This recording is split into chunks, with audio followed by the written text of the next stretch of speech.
Hey YouTube, this is a Saturday afternoon working on the Volvo 850.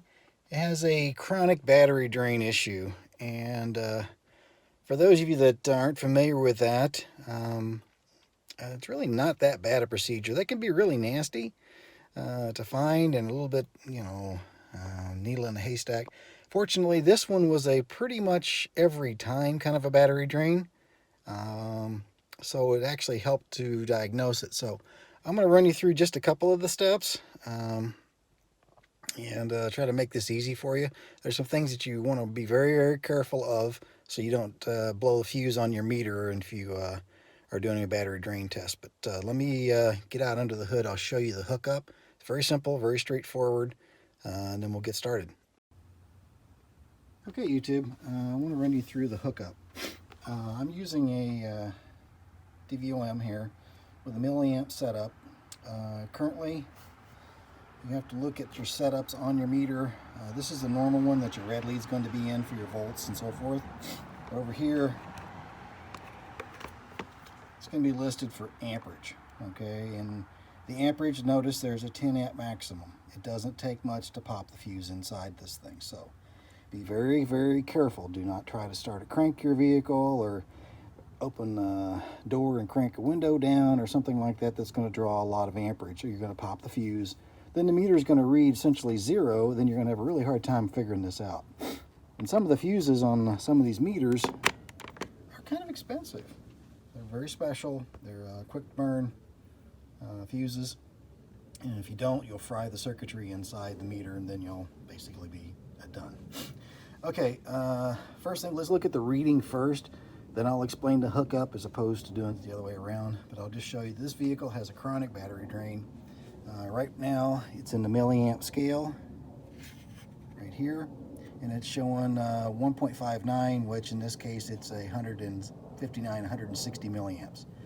Too much by about 3 times. Normally, manufacturers are 50 milliamps and below. That's been a standard. I can speak for Ford specifically. 50 milliamps or less will give you a good duration of battery life without having pull the battery down too far. But this one will pull it down in a couple of inactive days. It'll pull the battery right on down, no matter the reserve capacity. So 156 now from where it was at 159, 160, so it's about 3 times as much. Okay. The hookup over here, I'm going to kind of show you the Rube Goldberg hookup I have. You can do this on the positive terminal on this battery, or you can do it on the negative terminal. It doesn't matter. The only thing you need to do is you're hooking the meter in series. So in this case, I have the positive lead of the meter connected to the negative battery terminal, just because I didn't want to short out anything. If you notice my kind of a slacker hookup here. So the positive is hooked up between the cable and the car, and then the other terminal is hooked up, the black negative terminal from the meter is hooked up to the battery terminal. So what's happening right now is any current flow that's going out the positive, depending on which way you talk about, electron theory or conventional theory, it doesn't matter. Power is going out into the vehicle being consumed, but it has to return back to the ground. So what I do is I have the meter hooked in series, which means it's directly connected in line. So everything that's flowing to the car, that's flowing to power, whatever is causing that 156, 159 milliamp draw is flowing through the meter. That's how the meter is picking it up. This is a direct read. You can do this with an inductive lead meter, but you really don't need to go all that fancy. This is going to work out just fine. So the positive lead is connected to the cable. The negative lead is connected to the battery terminal. And it doesn't matter whether you use a positive or negative terminal. It doesn't matter as long as your meter is in between the two. It has to sit in between the two. If not, you're not going to get an accurate reading. You're going to be reading voltage. Okay? So 155, 156, right from there. Now, I took a step on the Volvo, and I took this adapter. There's a nut right here which bolts these 2 cables on. Looks like this has actually survived with the factory cables. So I had 2 little connections here, and the main lug is going down to the starter motor itself. So I was kind of like, there's not really much going to be going on in the starter that's causing this small drain. More than this is going to be, a couple of amps is going to be powering a coil, so Just for instance, an AC compressor typically pulls about 4 amps worth of current, way more than what we've got pulling here. That would pull the battery down right away. But you can look right here, I broke the circuit. This goes under the hood, and this goes over to the main power distribution box over here. So I'm able to zoom out on this for you. Bring the meter down here. You can see right like that. And if I disconnect this one, this is just the first rough cut finding it. Yep, dropped it right down. So that's helped me diagnose the fact that the draw is inside the vehicle. Now, it's a little higher than it was a second ago. As some of the power electronics are rebooting and then basically shutting down as they extinguish. So, using that as our guide, it's like, okay, so it's somewhere in the interior is where it is. It's probably not under the hood. It's not enough for the alternator to be powered up the field coil or anything like that. So, we're going to bring this over to the box, and we're going to start to pull fuses one by one. Okay, pull it. Nope, no change. Pull it. No change. Pull it. Just one of my other jump packs powering down. Nothing. Pull it. Uh-oh. Put it back in. Jumps right back up. Pull it down. It's pulling it down to about the allowable 50 milliamps. Hey, something is powered up here. So, we're going to look at fuse number 15. Luckily, Volvo was very kind and they give it right to us. Courtesy lamps, diagnostics, door warning lamps, remote keyless entry, glove box warning lamp. Okay. Don't know where it is. Looking inside the vehicle, I really can't do too much. I'm going to take the DVOM and I'm going to set it up on the windshield where it can be read. And I'm looking at the doors. I'm looking at the floor lamps. I don't see anything powered up. I'm just walking around. I can see the meter. Stand it up here. I can see it. Oh, the meter needs to be turned on again. Let's power it off. The battery saver feature kicked in. Okay. It is 156. First easy thing I'm going to do is I'm just going to bump the doors. Just put my hip into it a little bit. Nope, no change. And then I'm going to, no change. You can't see it from here, but I can see it lengthwise. I'm going to try the deck lid. Nope, no change. Rear door, nope, no change. Back door, no change. I'm going to open it. I want you to take note of this. When I open the door, meter just goes bazonkers. That's about 1.1 amp right there. So don't panic. Close the door. Give it a second. It's going to stabilize down. And okay, so I'm going to come right here to the glove box, and I'm going to push in and out on the glove box. Uh-oh. It's dropping down to 50, a little bit less than 50 milliamps. Now it's going even further. So right here is all I was doing. So when I release it, it jumps right back up. When I push in, brings it right back down. Got to be something going on with the adjustment or something going on with the switch. Let's find out. Oh. I don't know if that's normal or not, but that's sure not a lot of protrusion there. You look at this, just for scale, it's not much wider than the gratuitous rock auto magnet.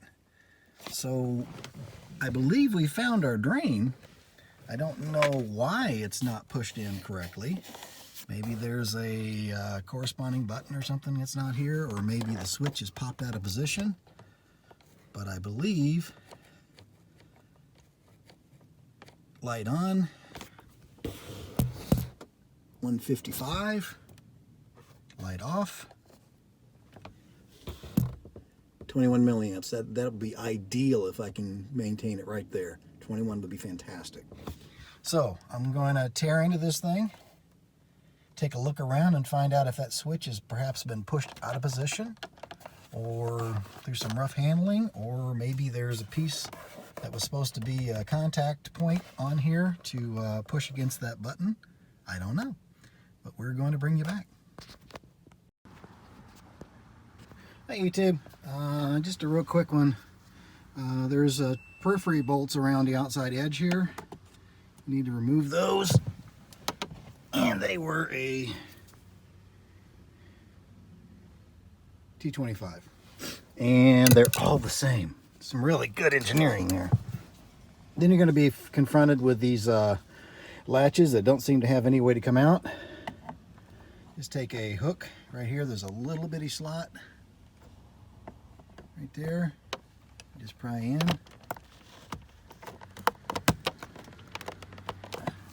Well, I did it a second ago with no problem at all. There you go.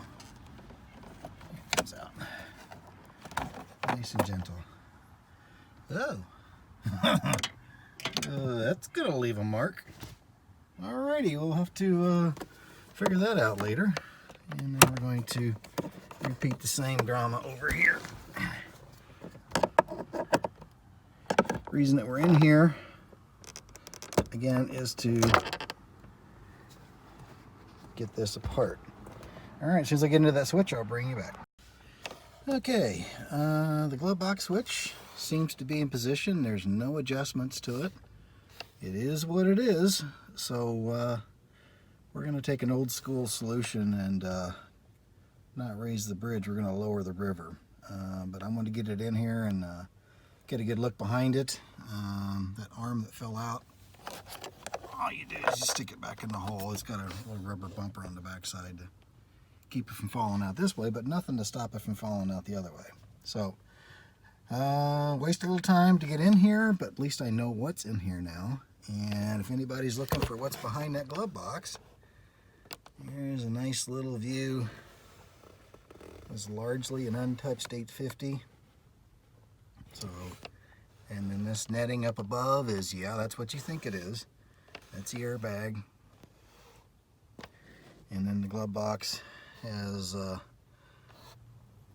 screws at the bottom for the hinges. But you don't need to get involved with them once you pry out these little arms. All right, we'll bring you back.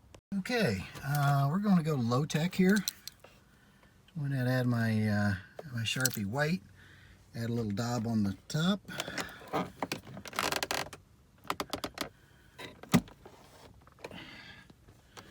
Got my location marked. Now we're going to go work on that low tech solution.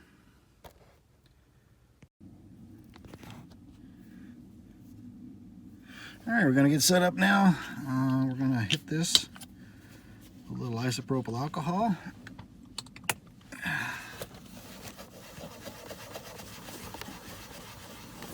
I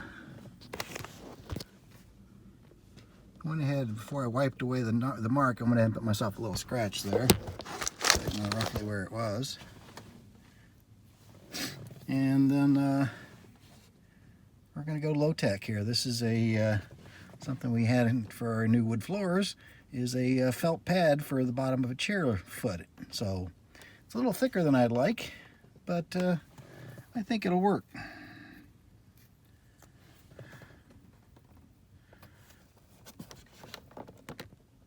If it's too thick, well, then we'll just shave it off. But did the alcohol first so we can get the glue to set. And then, well, seems to be okay.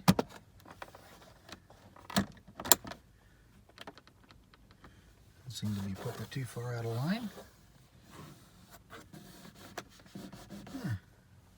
It's a little tighter, it'll just stop the rattles. Okay, next step is to find out if we did any good. Give it a second, and we'll probably drop about where we used to be. 159 and a few other things after some things power down.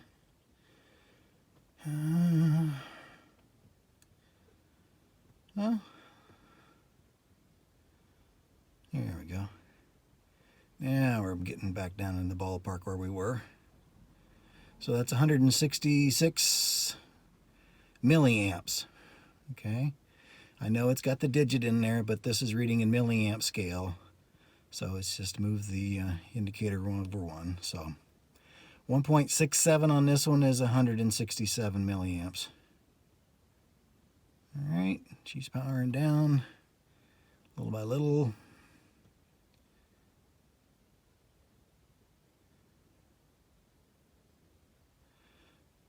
Okay, so we've got our mark, we've got our felt pad, got our glove box, click, 22 milliamps. Perfect. That is absolutely astoundingly perfect. All right, open the glove box, cycle once, twice, 3, 4, 5, 6, 7, 8, 9, 10, and Hannah, 2, set, net, toss it, yoss it, yoga, get out, up, and you. Okay, we did it 10 cycles in English, and we did it in 10 cycles of butchered Korean, and so it's 20 cycles total. Our pad is still in position, seems to be doing okay, and we're making a good surface contact on this, and glove box is snug, just so you know there's no cheating.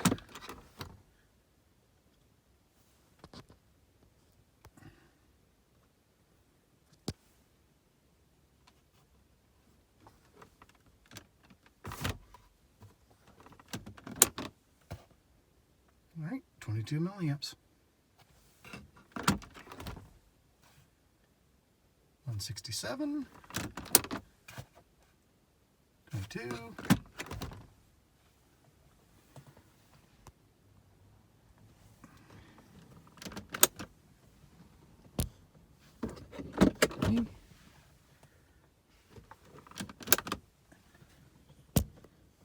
and there you have it. We have accidentally probably corrected a long time problem that's been plaguing this car forever. It's winter time in Michigan. This is just the latter part of November, and it's going to be cold the rest of the year and into the long term into the spring. Battery drain, that's a real drag. So, one more successful Volvo repair on our journey to restore the pretty nice shape 850. Thank you for your time. Appreciate it. See you next time.